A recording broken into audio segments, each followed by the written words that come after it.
आज है 30 जुलाई 2026 दिन गुरुवार। Welcome back to clean news UP. चलिए देखते हैं उत्तर प्रदेश की 25 फटाफट बड़ी खबरों को।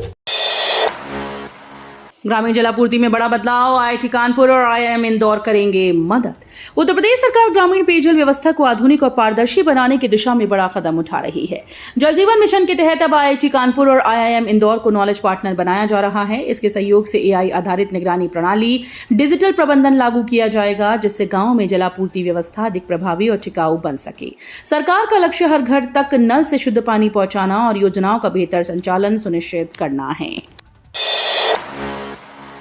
2027 चुनाव से पहले दलित समाज पर बीजेपी का बड़ा फोकस, काशी से खास संदेश।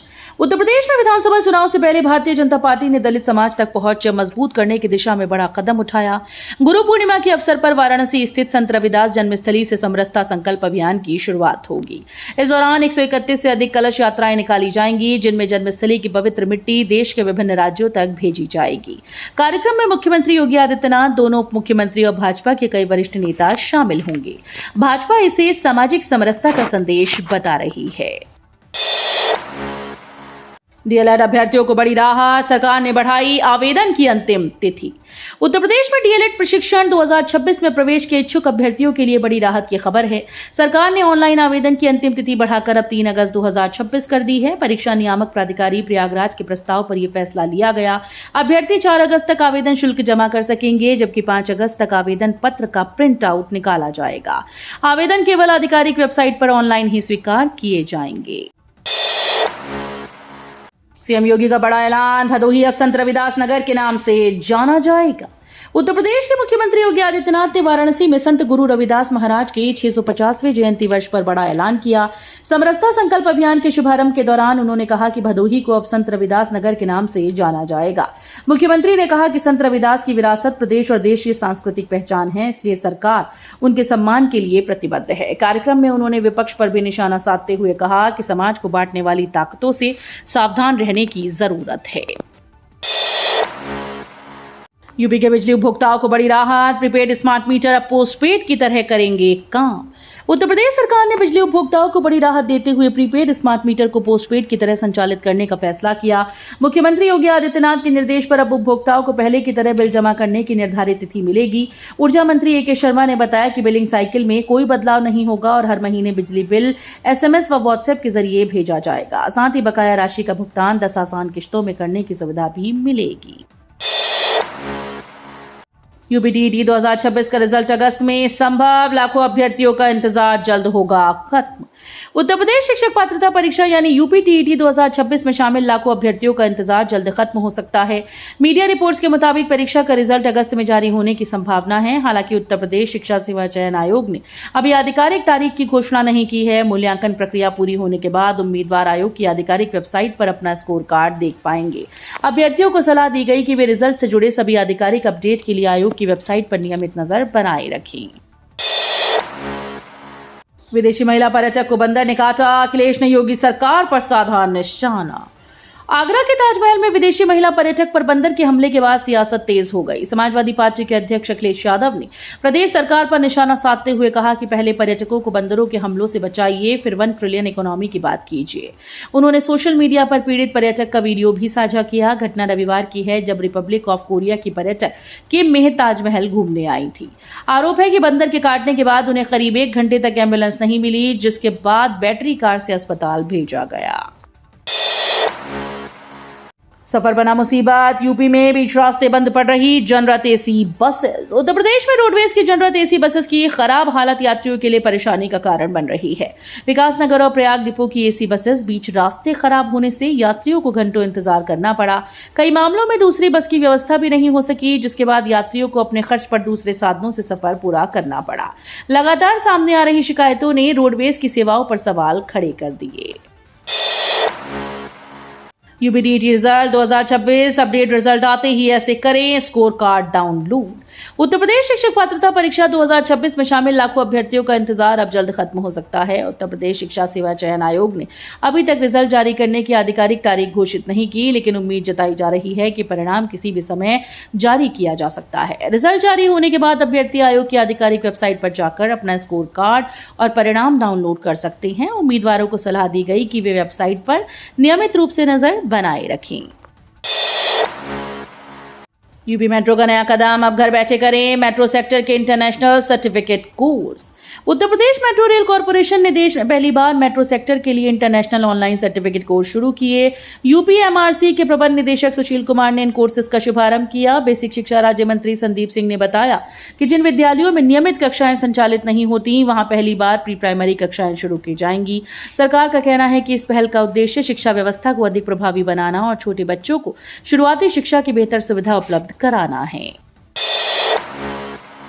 बेसिक शिक्षा में बड़ा बदलाव, खाली स्कूल्स में शुरू होंगी प्री प्राइमरी कक्षाएं। उत्तर प्रदेश में सरकारी प्राथमिक विद्यालय बंद नहीं किए जाएंगे। सरकार ने स्पष्ट किया है कि कम छात्र संख्या वाले विद्यालयों का केवल निकटवर्ती स्कूल में विलय किया जाएगा। बेसिक शिक्षा राज्य मंत्री संदीप सिंह ने बताया कि जिन विद्यालयों में नियमित कक्षाएं संचालित नहीं होंगी, वहां पहली बार प्री प्राइमरी कक्षाएं शुरू की जाएंगी। सरकार का कहना है कि इस पहल का उद्देश्य शिक्षा व्यवस्था को अधिक प्रभावी बनाना और छोटे बच्चों को शुरुआती शिक्षा की बेहतर सुविधा उपलब्ध कराना है। यूपी के टॉप मेडिकल कॉलेज, यहां से करें एमबीबीएस नीट, छात्रों की पहली पसंद बने ये संस्थान। अगर आप नीट यूजी के लिए एमबीबीएस में दाखिला लेना चाहते हैं तो उत्तर प्रदेश के कई प्रतिष्ठित मेडिकल कॉलेज बेहतरीन विकल्प हैं। इनमें king George medical university Lucknow छात्रों की पहली पसंद मानी जाती है, जहां एमबीबीएस की 250 सीटें उपलब्ध हैं। वहीं बनारस हिंदू विश्वविद्यालय के institute of medical sciences Varanasi अपने उच्च स्तरीय शोध और आधुनिक चिकित्सा सुविधाओं के लिए देश भर में प्रसिद्ध है। यहाँ एमबीबीएस की लगभग 100 सीटें हैं। इन संस्थानों में प्रवेश नीट यूजी की मेरिट के आधार पर मिलता है, इसलिए बेहतर रैंक हासिल करना बेहद जरूरी है। जेनजी पर योगी सरकार का फोकस, युवाओं को नीति निर्माण से जोड़ने की तैयारी। उत्तर प्रदेश में युवाओं की भागीदारी बढ़ाने की दिशा में बड़ा कदम उठाया जा सकता है। लखनऊ के सरोजनी नगर से भाजपा विधायक डॉक्टर राजेश्वर सिंह ने मुख्यमंत्री योगी आदित्यनाथ को मुख्यमंत्री युवा सलाहकार समिति के गठन का प्रस्ताव भेजा। इसका उद्देश्य जेनजी यानी युवा पीढ़ी के विचारों और सुझाव को प्रदेश के विकास और नीति निर्माण से जोड़ना है। हाल के दिनों में युवाओं से जुड़े मुद्दों के बीच सरकार इस वर्ग पर विशेष फोकस कर रही है। यदि ये प्रस्ताव मंजूर होता है तो युवाओं को शासन और विकास योजनाओं में सीधे भागीदारी का अवसर मिल सकता है। कम बारिश भी नहीं बनी बाधा, यूपी में खरीफ बुआई 95% पूरी। उत्तर प्रदेश में कम बारिश के बावजूद खरीफ फसलों की बुआई लक्ष्य के 95% तक पूरी हो गई। कृषि मंत्री सूर्य प्रताप शाही के अनुसार 110 लाख हेक्टेयर के लक्ष्य के मुकाबले करीब 107 लाख हेक्टेयर में बुआई हो चुकी है। सरकार ने समय पर बीज, उर्वरक और सिंचाई की व्यवस्था कर किसानों को राहत दी। रबी सीजन की तैयारियां शुरू हो गई। प्रमाणित बीजों का वितरण, कृषि यंत्रों पर अनुदान और ई लॉटरी प्रक्रिया लागू की गई। गरीबों का हक खाने वालों पर सख्ती, 1 सप्ताह में रद्द होंगे अपात्र राशन कार्ड। उत्तर प्रदेश सरकार ने गरीबों के हक का राशन लेने वाले अपात्र लाभार्थियों पर बड़ी कार्रवाई शुरू कर दी। प्रदेश के 2.35 लाख अपात्र परिवारों के राशन कार्ड 1 सप्ताह के भीतर निरस्त किए जाएंगे। इस संबंध में सभी जिला पूर्ति अधिकारियों को निर्देश जारी किए गए। खाद्य और रसद विभाग के अनुसार भारत सरकार के 18 केपीआई आधारित डेटा से 56.94 लाख संदिग्ध लाभार्थियों की पहचान हुई। इसमें अधिकांश का सत्यापन पूरा हो चुका है। यूपी का अनोखा स्कूल, 12 छात्रों पर 11 शिक्षक, फिर भी बदहाल शिक्षा व्यवस्था। उत्तर प्रदेश के आगरा स्थित महाराजा सूरजमल इंटर कॉलेज आज बदहाल व्यवस्था की मिसाल बन गया है। कभी यहां करीब 800 छात्र छात्राएं पढ़ते थे, लेकिन मूलभूत सुविधाओं की कमी और जर्जर भवन के कारण विद्यार्थियों की संख्या लगातार घटती गई। अब हालात ऐसे हैं कि स्कूल में लगभग 12 छात्र हैं, जबकि 11 शिक्षक तैनात। शिक्षकों का वेतन सरकार देती है, लेकिन भवन के रखरखाव की जिम्मेदारी समिति के पास है। आजम खान के जौहर विश्वविद्यालय पर सख्त पहरा, पूरे इलाके में सुरक्षा बढ़ाई गई। रामपुर स्थित आजम खान के जौहर विश्वविद्यालय की सुरक्षा व्यवस्था और सख्त कर दी गई। पुलिस ने विश्वविद्यालय की ओर जाने वाले सभी प्रमुख मार्गों पर बैरिकेडिंग कर दी और आने जाने वाले हर व्यक्ति पर कड़ी नजर रखी जा रही है। पुलिस के साथ खुफिया एजेंसीज भी पूरे इलाके की निगरानी कर रही हैं। हाल ही में छात्रों के 10 दिन तक चले धरने में कई जनप्रतिनिधियों की भागीदारी के बाद सुरक्षा व्यवस्था को और मजबूत किया गया। प्रशासन का कहना है कि क्षेत्र में कानून व्यवस्था बनाए रखने के लिए कदम उठाया गया। नए स्टार्टअप पॉलिसी से बदलेगी यूपी की तस्वीर, 10,000 स्टार्टअप्स का बड़ा लक्ष्य। उत्तर प्रदेश अपनी नई स्टार्टअप पॉलिसी के दम पर देश के प्रमुख स्टार्टअप हब के रूप में तेजी से उभर रहा है। सरकार का लक्ष्य प्रदेश को देश के शीर्ष 3 स्टार्टअप राज्यों में शामिल करना है। इसके तहत हर जिले में कम से कम एक इंक्यूबेटर स्थापित करने या उसे सहयोग देने की योजना बनाई गई। साथ ही 10,000 से अधिक स्टार्टअप्स के लिए मजबूत इकोसिस्टम तैयार करने का लक्ष्य रखा गया। नई नीति नवाचार, उद्यमिता और रोजगार को बढ़ावा देने के साथ युवाओं को आत्मनिर्भर बनाने की दिशा में बड़ा कदम मानी जा रही है। यूपी में धार्मिक पर्यटन को मिलेगी नई उड़ान, 17 पर्यटन परियोजनाओं को मिली मंजूरी। उत्तर प्रदेश में धार्मिक पर्यटन को नई रफ्तार देने के लिए पर्यटन विभाग ने बड़ा कदम उठाया। ऋषि आश्रमों, तपोस्थलों, गुरुद्वारों और संतों से जुड़े पवित्र स्थलों के विकास व सुंदरीकरण के लिए 17 परियोजनाओं को मंजूरी दी गई। पर्यटन मंत्री ने सभी निर्माणाधीन कार्यों को तेजी से पूरा करने के निर्देश दिए। महोबा के गोरखगिरी पर्वत पर नाथ संप्रदाय के प्रमुख आस्था केंद्र में 11.25 करोड़ की लागत से गुरु गोरखनाथ की 51 फीट ऊंची कांस्य प्रतिमा स्थापित की गई। सरकार का लक्ष्य धार्मिक पर्यटन को बढ़ावा देकर स्थानीय विकास और रोजगार के नए अवसर सृजित करना है। युवाओं को सरकार से जोड़ने की पहल, 31 सदस्यीय युवा सलाहकार समिति बनाने की मांग। उत्तर प्रदेश में युवाओं को सरकार से जोड़ने की दिशा में नई पहल सामने आई। सरोजनी नगर से भाजपा विधायक डॉक्टर राजेश्वर सिंह ने मुख्यमंत्री योगी आदित्यनाथ को 31 सदस्यीय मुख्यमंत्री युवा सलाहकार समिति गठित करने का प्रस्ताव भेजा। ये पहल प्रतियोगी परीक्षाओं में गड़बड़ियों को लेकर युवाओं के बढ़ते आक्रोश के बीच आई है। प्रस्ताव के अनुसार समिति युवाओं और मुख्यमंत्री कार्यालय के बीच नियमित संवाद का माध्यम बनेगी। विधायक का कहना है कि कानून व्यवस्था, निवेश और डिजिटल गवर्नेंस के बाद अब युवाओं को विकास प्रक्रिया में सक्रिय भागीदारी बनाने का समय आ गया है। यूपी में अगले सत्र से 1 से 8वीं तक लागू होगी एनसीईआरटी की किताबें। उत्तर प्रदेश में शिक्षा व्यवस्था में बड़ा बदलाव होने जा रहा है। अगले शैक्षणिक सत्र 2027 से कक्षा 1 से 8 तक छात्रों को एनसीईआरटी की किताबों से पढ़ाई कराई जाएगी। बेसिक शिक्षा विभाग की सहमति के बाद राज्य शैक्षिक अनुसंधान और प्रशिक्षण परिषद ने कक्षा 5 से 8 की पुस्तकों का कस्टमाइजेशन शुरू कर दिया। इनमें 20% स्थानीय विषय वस्तु भी शामिल की जाएगी। नई शिक्षा नीति 2020 के तहत पढ़ाई में एकरूपता, छात्रों का बोझ कम करने और कौशल आधारित शिक्षा को बढ़ावा देने की दिशा में इसे बड़ा कदम माना जा रहा है।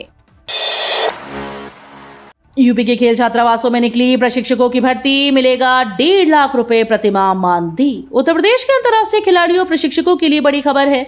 खेल निदेशालय ने प्रदेश के 34 आवासीय खेल छात्रावासों में 40 प्रशिक्षकों की संविदा नियुक्ति के लिए आवेदन आमंत्रित किए। चयनित उम्मीदवारों को हर महीने 1.5 लाख रुपए मानदेय मिलेगा। भर्ती हॉकी, वॉलीबॉल, एथलेटिक्स, बैडमिंटन, तैराकी, जिम्नास्टिक, कबड्डी, कुश्ती, तीरंदाजी समेत कई खेलों के लिए होगी। वहीं फुटबॉल, बॉक्सिंग, क्रिकेट और जूडो केवल बालक वर्ग और हैंडबॉल केवल बालिका वर्ग के लिए शामिल है। पीएम सूर्यघर योजना में यूपी का बड़ा रिकॉर्ड, 7 लाख से ज्यादा रूफटॉप सोलर संयंत्र स्थापित। प्रधानमंत्री सूर्यघर मुफ्त बिजली योजना में उत्तर प्रदेश ने नया कीर्तिमान स्थापित किया। प्रदेश अब गुजरात के बाद 7 लाख से अधिक आवासीय रूफटॉप सोलर संयंत्र लगाने वाला देश का दूसरा राज्य बन गया है। UP NEDA, Uttar Pradesh power corporation, discom, banking संस्थानों और जिला प्रशासन के समन्वित प्रयासों से ये उपलब्धि हासिल हुई। सरकार का कहना है कि इस योजना को सिर्फ सरकारी कार्यक्रम नहीं बल्कि जन आंदोलन का स्वरूप दिया गया, जिससे स्वच्छ ऊर्जा को बढ़ावा मिलने के साथ लोगों के बिजली खर्च में कमी आ रही है। ग्लासगो में यूपी के गुलवीर सिंह का जलवा, 10,000 मीटर दौड़ में रजत जीतकर रचा इतिहास। ग्लासगो में उत्तर प्रदेश के अलीगढ़ के धावक गुलवीर सिंह ने इतिहास रच दिया। पुरुषों की 10,000 मीटर दौड़ में शानदार प्रदर्शन करते हुए उन्होंने रजत पदक अपने नाम किया। इसके साथ ही गुलवीर इस स्पर्धा में राष्ट्रमंडल खेलों का पदक जीतने वाले पहले भारतीय पुरुष एथलीट बन गए। उनकी इस ऐतिहासिक उपलब्धि से पूरे देश में खुशी की लहर है। अलीगढ़ के अतरौली स्थित उनके गांव में परिवार और ग्रामीणों ने मिठाइयां बांटकर जश्न मनाया। उनकी मां लक्ष्मी ने कहा कि बहुत खुशी हो रही है। वहीं कोच शमशाद निसार आजमी ने भरोसा जताया कि गुलवीर भविष्य में ओलंपिक में भी देश के लिए पदक जीत सकते हैं। यूपी में 4 अगस्त को पेश होगा अनुपूरक बजट। 2027 चुनाव के मद्देनजर नए विधेयक होंगे पास। विधानमंडल का मानसून सत्र 3 अगस्त से शुरू होकर 6 अगस्त तक चलने की उम्मीद है। वित्तीय वर्ष 2026-27 के अनुपूरक अनुदानों की मांगे 4 अगस्त को दोपहर 12:20 पर सदन में प्रस्तुत की जाएंगी। वर्ष 2027 के विधानसभा चुनाव को देखते हुए योगी सरकार इस बार के अनुपूरक बजट में कुछ लोक लुभावन योजनाओं को ला सकती है। कुछ नई योजनाएं भी इस अनुपूरक बजट के माध्यम से सरकार ला सकती है। इससे पहले 3 अगस्त को सदन में शोक प्रस्ताव पेश किया जाएगा, चूंकि आजमगढ़ की निजामाबाद सीट से सपा विधायक आलम बदी का निधन हो गया है। तो ये थी आज की 25 फटाफट बड़ी खबरें। अगर आपको न्यूज पसंद आई हो तो वीडियो को लाइक और शेयर जरूर करें। धन्यवाद।